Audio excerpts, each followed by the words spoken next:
Hey, my name's Ethan Cole. I'm 28, living alone in this old, creaky house on the outskirts of Portland, Oregon.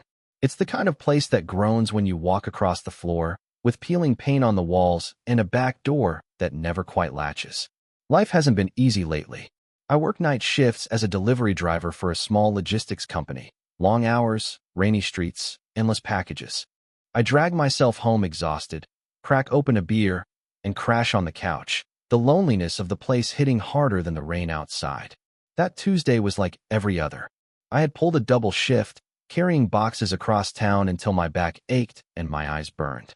Rain poured down like the sky itself was angry, turning the streets into slick mirrors under the streetlights. By the time I fumbled with my keys at the front door, I could barely think straight.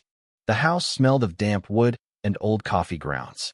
I kicked off my muddy boots, tossed my jacket over the chair, and headed straight for the bathroom, eager for a shower. Then I saw her. A woman stood in front of the mirror, partially turned, drenched from head to toe. Her dark hair plastered to her shoulders, her faded clothes clinging like a second skin. Her face was pale under the harsh yellow light, eyes red and swollen from crying. For a moment, I thought I was hallucinating from exhaustion. This was my bathroom, my house. How had she gotten in? What the? I started, my voice sharper than I intended. She whipped around, pressing herself back against the sink as if she could disappear. Don't please, she whispered. I just need a few minutes. My mind raced. Call the cops? Yell at her? Portland has its fair share of break-ins. But then I recognized her. She was the woman from the convenience store last week, the one huddled outside in the rain, counting out change for a sandwich. I had slipped her an extra one without saying much. She looked just as haunted now, only worse. I followed you that night from the store, she said, almost stumbling over her words. Not in a creepy way. I lost my job, got evicted, and some guy stole my bag while I was sleeping on a bench. Tonight, the rain. I saw the door ajar. I didn't know where else to go. I rubbed my temples, torn between caution and empathy. She was soaked, shivering, vulnerable. Something about the desperation in her voice stopped me from doing the sensible thing, kicking her out. All right, I said finally. One night. You can stay. I've got a spare room. Take a shower, warm up, and then we talk. Her eyes widened, tears brimming. Thank you, she whispered. You don't know what this means. I handed her a clean towel, trying to steady my racing heart. She disappeared into the bathroom, and I busied myself in the kitchen. The kettle boiled, the soft hum filling the silence. What was I doing? Letting a stranger into my home could be a huge mistake, but I couldn't shake the image of her face, pale and terrified, standing in my bathroom. When she emerged, she was damp but slightly more human. She wrapped a towel around her shoulders, cheeks tinged with color, and her eyes avoided mine. I motioned to the kitchen table, where I had poured a mug of hot chamomile tea. Sit, I said. It'll help with the chill. She obeyed, fingers wrapped tightly around the warm mug. I started heating up some leftovers, ground beef, onions, garlic, throwing together a quick meal. The air was filled with sizzling sounds and the soft patter of rain against the windows. Thanks again, she said softly. For the towel, the shower, everything. I know this is weird. It is, I admitted. But let's start with basics. What's your name? Claire. Claire Thompson. I'm 30. And you? Ethan. Ethan Cole. There was a pause, a tense silence filled with the kind of uncertainty that comes when two strangers share space under unusual circumstances. Look, I said finally, I need the full story. Why my house? Don't leave anything out. Claire set the mug down, fingers tracing its rim, eyes flicking to the rain outside. Then, finally, she began, voice low and measured. Okay, it started a few months ago. And just like that, my quiet, lonely life was about to get completely turned upside down. Claire's voice was barely audible over the rain tapping against the window, but every word pulled me in. It started a few months ago, she began, wrapping her fingers tighter around the mug. I had a good job. I thought everything was stable. But then my manager started favoring someone else. Little things at first, extra shifts, fewer hours, criticisms that didn't make sense. And then I got called into his office one afternoon. She paused, swallowing hard. I waited, sensing this was a story she hadn't told anyone. He told me I wasn't reliable, that I wasn't a team player, and that my position was being terminated immediately. No warning, no severance, just nothing. I nodded slowly. I'd heard horror stories like that before, but hearing it straight from her, I felt her frustration, anger, and fear all at once. That sucks, I muttered. I'm sorry you had to go through that. She exhaled shakily, wrapping the towel closer around her shoulders. I tried to find something else, anything. But jobs are scarce, and Portland's rent, it's impossible on my savings. I got evicted a few weeks later. My brother helped me at first, but even he has his own life. So I ended up on the streets. Her words hung in the air. I remembered seeing her outside the convenience store that first night, shivering, hopeless, and trying to hold it together. It hadn't been a one-off. This was survival. I thought I could handle it, she said quietly. Sleeping on benches, public showers, scrounging for food. But then, someone stole my bag. My ID, my wallet, everything. That's when I saw your face again, Ethan. I remembered the sandwich you gave me. It wasn't much, but it felt like someone noticed me. So when I saw your door unlocked tonight, I didn't know where else to go.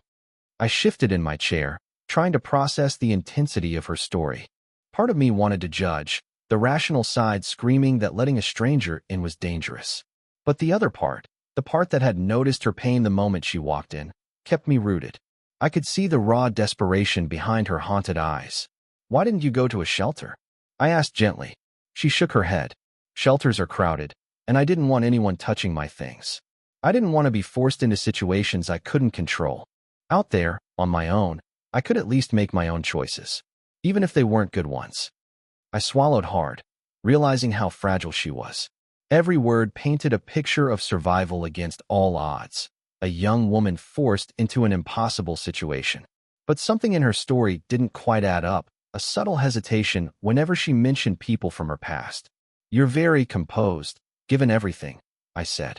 Most people in your situation would break. She offered a faint, almost ironic smile. I have to keep it together. Otherwise, I don't know what happens. The room fell silent for a moment. The only sounds were the rain, the soft hum of the heater, and the occasional clink of silverware from the pan I'd been stirring. I realized then that this woman, this stranger in my house, had survived more than I could imagine. And in that survival, there was something magnetic, vulnerable, yes, but also unbroken. I finally spoke. Look, I don't know what tomorrow brings, or even if you can stay longer. But tonight, you're safe here. Just try to rest. She nodded, eyes glossy with unshed tears. Thank you, she whispered. You don't know how much this means. I went to the living room, grabbing an old blanket from the couch. When I came back, she had curled up in the cot I set up in the spare room. The candlelight cast flickering shadows on the walls, and I could hear her soft breathing. For the first time in months, I felt the weight of my loneliness ease slightly, replaced with something strange, a protective instinct, a curiosity, and perhaps the beginning of connection. Little did I know, that night would be the start of a series of events that would challenge my trust, test our survival instincts, and push both of us to the edge in ways neither of us could anticipate. And somewhere, hidden in her story, were secrets she hadn't told me yet. Secrets that would slowly unravel, changing everything about the quiet, lonely life I thought I knew. The next morning, Portland was gray and damp, the streets glistening from an overnight drizzle. I woke early, partly out of habit, partly because my mind refused to stop spinning. Claire was still asleep in the spare room, the blanket pulled tight around her. I paused at the doorway, watching her chest rise and fall, wondering what kind of life had brought her here. I brewed a pot of coffee, the rich aroma filling the tiny kitchen, and tried to focus on normal routines. But normal didn't exist anymore. Claire's presence had altered the rhythm of my life. Every sound from the spare room, the creak of the floorboards, a soft cough, made me feel like I was on edge. When she emerged, damp hair tucked under a hoodie, eyes still tired, I offered a tentative smile. Coffee? She nodded gratefully. Yeah, thanks. I haven't had much sleep lately. We sat at the small kitchen table, sipping coffee in silence. I wanted to ask more about her past, to dig into the gaps she left in her story, but I also sensed she wasn't ready. Instead, I asked lightly, do you usually follow strangers into their homes when it rains? Her lips twitched into a faint smile, one that didn't reach her eyes. No, definitely not. This is an exception. We ate a simple breakfast, the rain drumming lightly against the roof. Then, almost casually, she mentioned something that made me freeze. "There's someone looking for me," she said, voice low. "Not like a stalker, more like someone who knows what I did." "What do you mean?" I asked, my hand tightening around the mug. She looked away, tracing a water ring on the table. "Months ago, before I lost everything, I made a mistake. Big enough that certain people weren't happy about it. I thought I could handle it, hide, disappear. But apparently, I can't." I felt a chill that had nothing to do with the morning air. Portland already felt heavy, gray, and cold, but now there was something darker creeping into the edges of my quiet life. "I don't know what you mean exactly, but if anyone threatens you here, I won't let it happen," I said. My voice sounded firmer than I felt. She met my gaze, a flicker of relief in her eyes. "I appreciate that, but it's complicated. I'm not asking for protection. Just trust that I'll explain when the time is right." We left the apartment later that morning to run some errands. I drove, Claire perched quietly in the passenger seat, occasionally glancing out the window. I tried to ignore the nagging suspicion that someone might be following us. Every parked car, every pedestrian felt like it could hold a hidden observer. As we passed the corner where I'd first seen her at the convenience store, she stiffened. "That's where it started," she murmured. "Funny, a sandwich can change a life." I glanced at her, noticing how fragile yet strong she seemed, vulnerable, yet carrying an unseen weight. It made me uneasy and protective at the same time. Returning home, I tried to resume my normal evening routine, checking emails, preparing for my night shift, but my thoughts kept drifting back to her words. Someone's looking for me. Who? Why? And how much danger was she in? That night, we stayed in, sharing a quiet dinner. The tension between curiosity and caution hung thick in the air. I realized that trusting her wasn't just a choice, it was a risk. But in some strange way, I also felt drawn to her story, to the mystery behind her haunted eyes. By the time we went to bed, I understood one thing. Claire wasn't just a stranger caught in the rain. She carried secrets, shadows, and a past that could pull both of us into something far more dangerous than either of us anticipated. And somewhere, I knew that my quiet, lonely life was about to collide with hers in ways I could never have imagined. The next few days were a strange mix of routine and unease. Claire tried to settle into the spare room, unpacking a small duffel bag she carried with her, but I could tell she wasn't entirely comfortable. Every creak of the house, every unexpected noise, made her flinch. And I couldn't blame her. Portland's nights can be unforgiving when you've spent weeks living on the streets. I was preparing for another night shift when she approached me in the kitchen, her expression tense. "Ethan, I need to tell you something," she said, glancing toward the window. "It's happening sooner than I thought." I put down the mug I was holding. "What do you mean?" "There's someone who knows where I am," she whispered. Her hands shook slightly as she traced the rim of the coffee cup. "I don't know if it's random or if it's connected to what I did, but I saw a man outside last night, near the convenience store. Watching. Waiting." My stomach tightened. Portland can be quiet, yes, but the idea that someone was tracking her, and maybe knew about me, was unsettling. "Did you get a good look at him?" I asked. She shook her head. "No, it was dark. Just a shadow. But he knew I was there. That much I can tell." That night, I tried to stay vigilant, driving routes slowly and scanning for anything unusual. But the city is full of shadows, and I couldn't be everywhere. When I returned home, the house felt heavier, almost suffocating. Claire was sitting on the couch, knees pulled up, staring at the rain streaking the windows. "Do you think he'll come here?" I asked cautiously. "I don't know," she admitted. "I hope not, but I can't take any chances." We decided to lock every door, close all windows, and keep a low profile. Despite the tension, we shared a quiet dinner, a mix of canned soup and leftover bread. I caught myself stealing glances at her, noticing the way her eyes reflected both fear and exhaustion, and something else, resilience. She'd survived worse, she had to have. Later, as I tried to sleep, my mind raced. Every noise, the wind rattling the old windows, the floorboards groaning under the house settling, made me flinch. Then I heard it, a faint scratching sound at the back door. My heart jumped. I froze, listening. Nothing followed. Just the rain. I went to check, cautious, flashlight in hand. The back door was closed. Nothing seemed out of place. I called Claire softly. It's probably nothing. Just the wind. But even as I said it, I didn't believe it. The following day, I made arrangements to take Claire out of the neighborhood for a while, a walk through Washington Park. Fresh air might help ease her anxiety, I thought, maybe even distract her from fear. As we walked under the towering evergreens, the city fading behind us, I tried to engage her in conversation. You always this cautious? I asked lightly. She chuckled, faint, almost hollow. Not always. Just when I've learned that trusting the wrong person can get you hurt fast. Her words stung. She wasn't talking about me, and I wondered if the threat she felt was closer than I realized. Maybe someone who had been waiting for the perfect moment to strike. That evening, when we returned, I installed a makeshift security system using old webcams and motion detectors. Paranoia, yes, but necessary.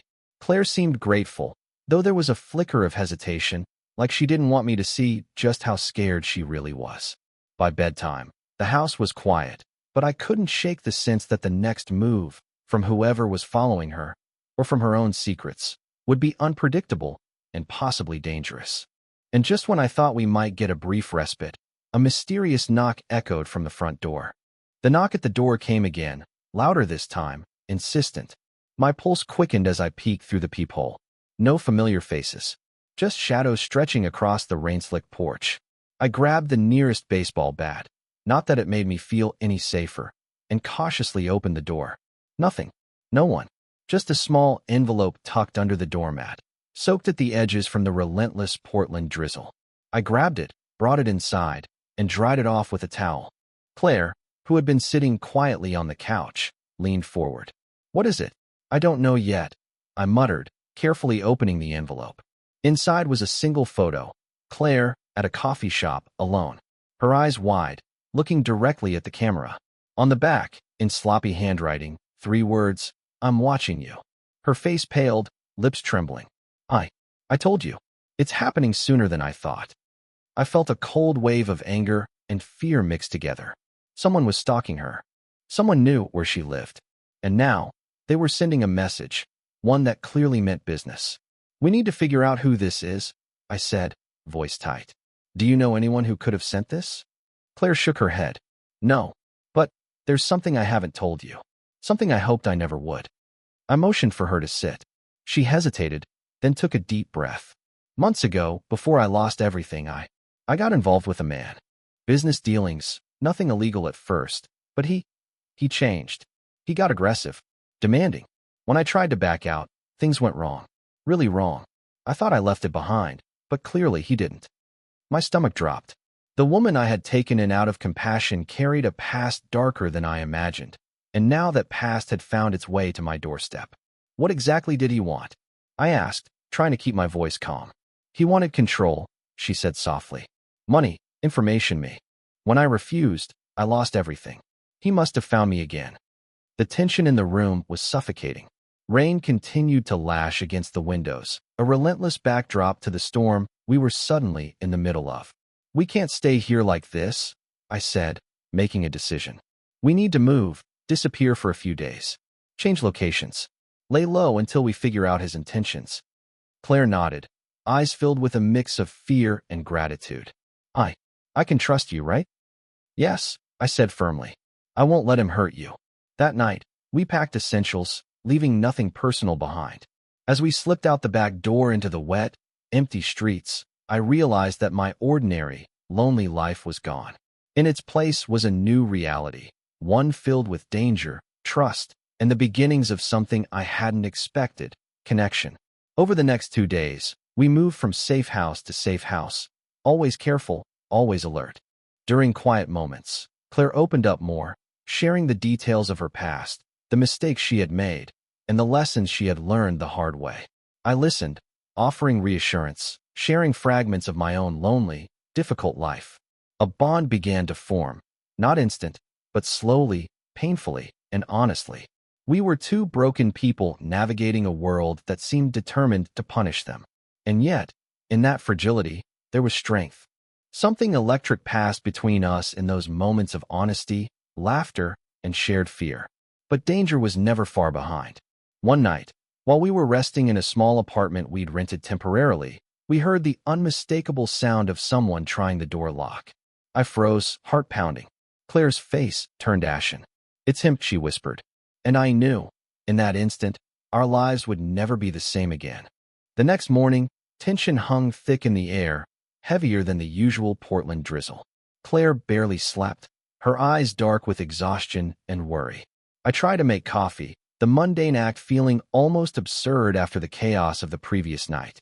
Yet, it was the only anchor we had in a world that seemed intent on spinning out of control. We sat across from each other at the small kitchen table, the mug between us like a fragile barrier against the storm.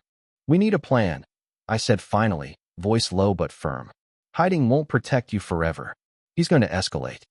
Claire nodded, her fingers tracing the rim of her cup. "I know, but there's something you don't know yet." My stomach tightened. Somehow, I sensed this was going to change everything. "What?" I asked cautiously. She swallowed hard. "When I lost my job and everything else, I didn't just vanish. I borrowed money from him. Large sums. He wasn't just controlling me at work. He had leverage over me financially. And when I couldn't pay, that's when it became personal. I felt the air leave my lungs. The danger wasn't just physical anymore. It was financial, legal, and deeply personal. "How much are we talking about?" I asked. She hesitated, eyes downcast. "Enough that he could ruin me. Enough that he could track me anywhere." My mind raced. That explained the constant shadow, the threatening messages, the obsession. But it also meant we were in deeper trouble than I had imagined. Helping her wasn't just risky, it could put both of us in serious danger. Before I could respond, her phone buzzed. She glanced at it quickly, face paling. "It's him." I grabbed it. "A text? You can't hide. I know where you are. You owe me. And I always collect." Claire's hand trembled as she set the phone down. I tried to disappear. I thought I could outrun him. But he's smarter than I thought. We spent the day devising a strategy. Moving again wasn't enough. We needed evidence, leverage. Claire shared fragments of her interactions with him. Secret meetings, coded messages, financial threats, and the subtle manipulations that had controlled her life. Each detail painted a picture of a man relentless and calculating. Despite the fear, moments of normalcy slipped in, like brewing tea together, sharing quiet laughter over a burnt toast, or walking briefly in a nearby park. These moments weren't just reprieves. They strengthened a bond forged in chaos. By evening, I suggested a risky plan. We go to the police, tell them everything. But we do it smart. Evidence, photos, details, not just accusations.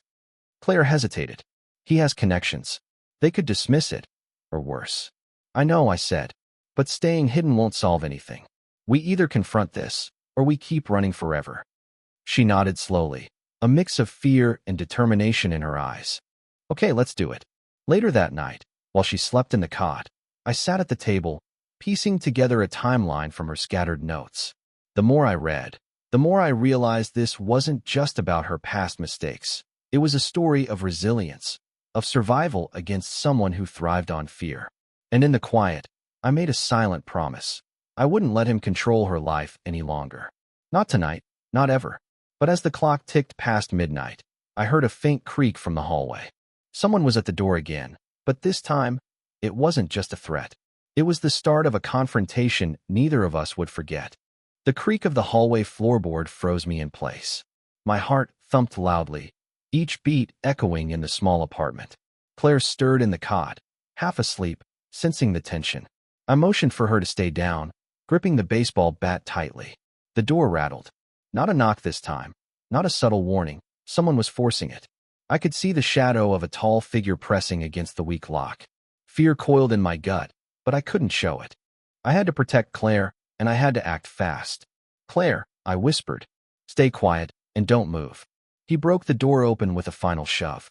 Rainwater dripped from his hood, blending with the dim lights spilling in. His eyes locked on Claire, and I finally saw the cold intensity behind his obsession.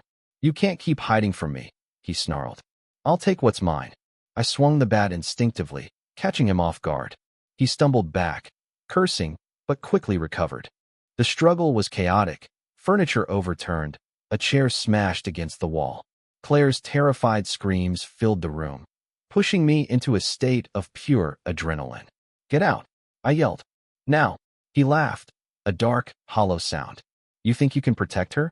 You're just a delivery driver, Ethan. Weak. Pathetic. Something inside me snapped. Maybe I am weak, I shouted. But I don't let people I care about get hurt. I lunged, swinging the bat again. This time, I connected, and he staggered into the corner.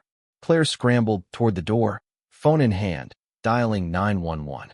The sound of the siren in the distance sent him into a panicked rage. You're going to regret this, he screamed before finally retreating into the night, leaving a trail of mud and rain in his wake. Claire collapsed into my arms, shaking. I thought he was going to. It's over for now, I murmured, holding her tight. He's gone.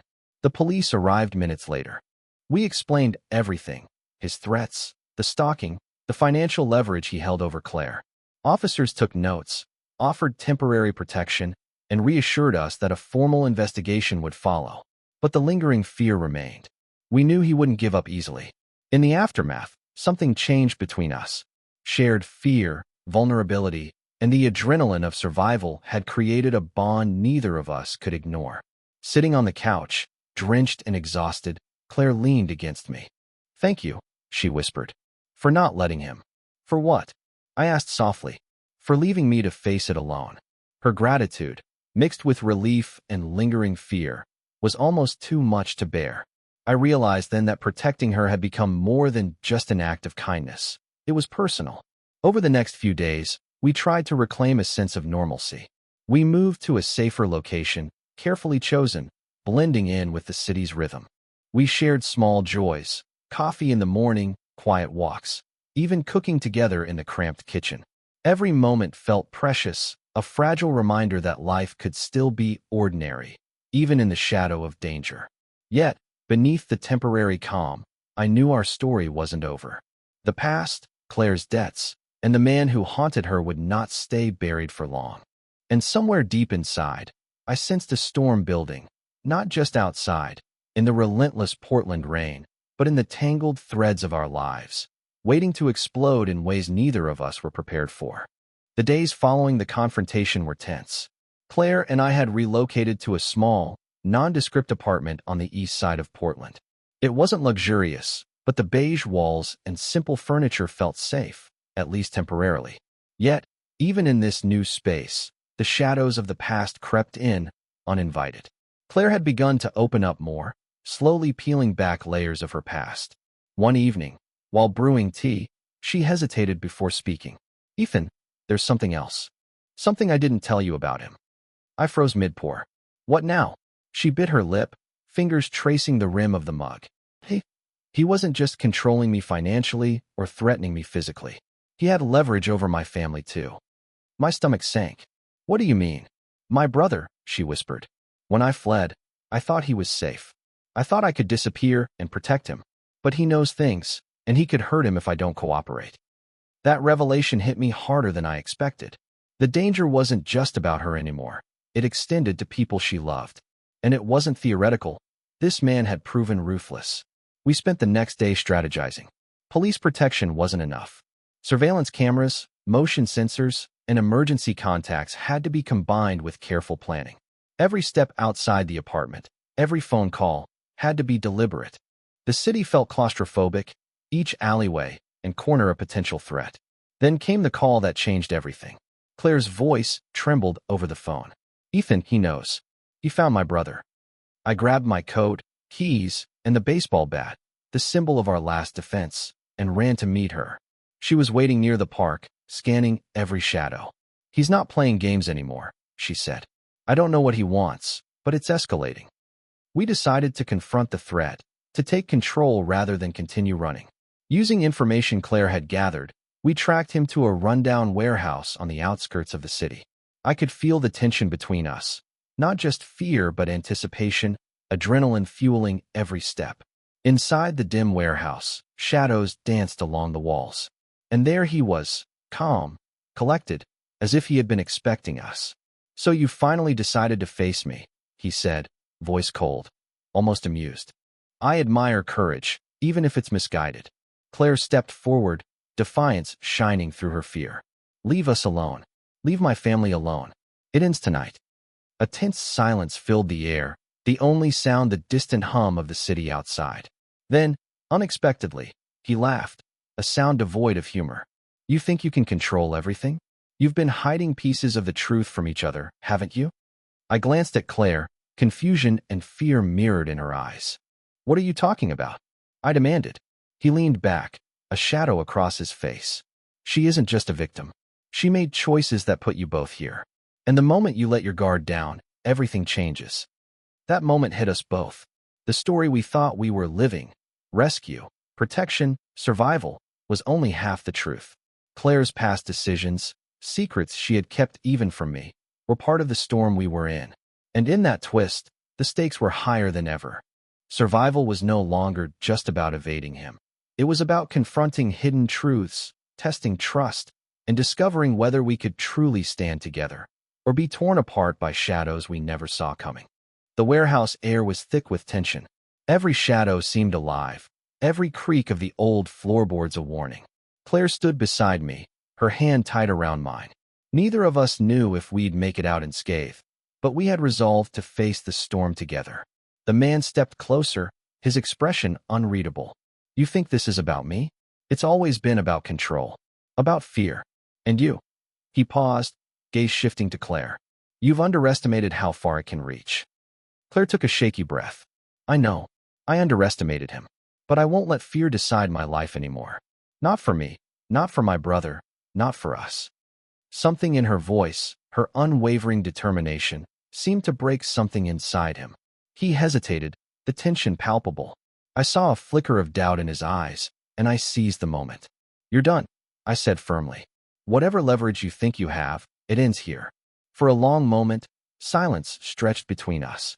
Then, unexpectedly, he chuckled, a low, bitter laugh. You think this is the end? You're just beginning. Before I could react, he lunged toward a crate, pulling out a small flash drive. Everything you've seen, everything you think you know about her past, it's only a fraction. This drives the city. Secrets, money, manipulation. And now, it's yours to destroy or survive. He tossed it on the ground near our feet. Then, as suddenly as he appeared, he vanished, slipping through a back exit I hadn't even noticed. Claire bent down, picking up the drive with trembling hands. What is this? I don't know yet, I admitted, my mind spinning. But it's the key. Whatever secrets he's been holding, whatever shadows he's cast over your life, it's here. We control it now. The drive wasn't just evidence. It was a choice, an opportunity to reclaim our lives and take back power that had been stolen. But it also carried risk. If we used it recklessly, it could destroy more than just him. It could unravel everything. Over the next few days, we strategized carefully. We reported everything to the authorities, using the drive as leverage. Slowly, legal action and police involvement began to neutralize the threat. The man's influence in the city's underworld began to crumble. Each step forward was dangerous, but we were no longer hiding. We were fighting back. Through it all, Claire and I grew closer, not through fantasy or fleeting romance, but through shared survival, trust, and resilience. The fear and chaos that had drawn us together forged a connection stronger than anything either of us had experienced. One quiet evening, after a long day of planning and regrouping, we sat on the rooftop of our temporary apartment, watching Portland's skyline shimmer under the rainy twilight. Claire leaned against me, and for the first time in months, we felt a fragile sense of peace. I never thought I'd feel safe again, she whispered. You are, I said softly. Not because the danger's gone, but because we face it together. She smiled faintly, her eyes reflecting the city lights. Then I guess this is our beginning. And as the rain softened to a gentle drizzle, I realized the truth. Life was unpredictable, dark, and often terrifying. But with courage, trust, and unexpected connections, even the deepest shadows could lead to light. Our story didn't end in despair or loss. It ended in resilience, a new beginning, and the promise of whatever came next. Sometimes, the storm isn't the end. It's the start.